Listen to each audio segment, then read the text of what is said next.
In this Jedi Survivor news update video, we will be taking a look at a comparison between today's update that just released and the previous one for console. Before we do take a look at the details though, make sure you do subscribe to this channel so you won't miss any future news updates and patch information for this game. So yesterday, EA and Respawn announced patch 5 for PC, PS5 and Xbox Series X. So yesterday, EA and Respawn announced patch 5 for this game, and I shared with you the patch notes for that update in my video. However, the PC version got the update yesterday, and the console version did not. The patch was only released on PC yesterday, but as I said in my video, expect it today, and what do you know, it's out right now on PS5 and Xbox Series X and S. It comes in at 2.23GB depending where you are in the world on Xbox, and on PS5 it is just over a gigabyte depending where you are in the world. Alongside all of the bug fixes that I shared with you in my previous video, there are some performance improvements made to this game according to the patch notes. Let's now do a comparison of the frame rate. So this is just like before, but it's patch 4 to patch 5, today's update.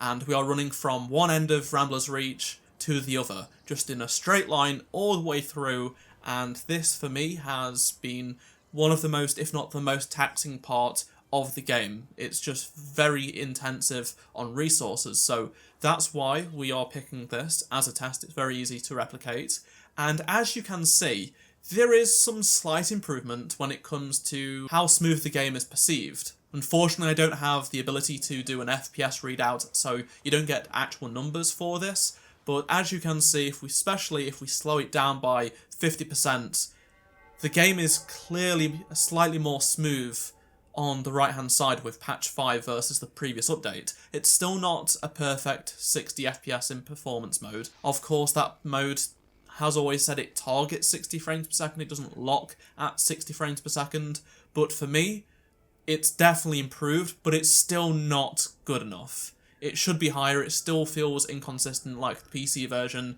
There are still a few hitches and stutters here and there, but it has vastly improved, at least in this section of the game, for me, since the game came out. You can clearly feel it's not in the high 50s or at all hitting 60, but what I will say is that it does feel and look more consistent.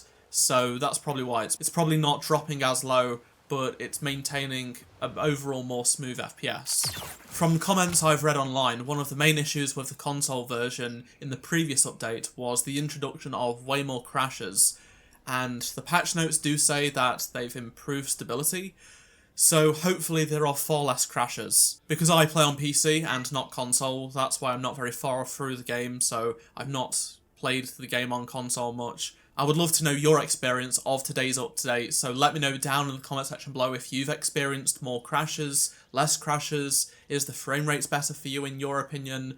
Also be sure to drop a like to help support the channel and subscribe so you don't miss any future news updates for this game. If you did miss any of my previous videos, you probably did, click on the playlist on screen right now, and I shall see you in my next video. Goodbye.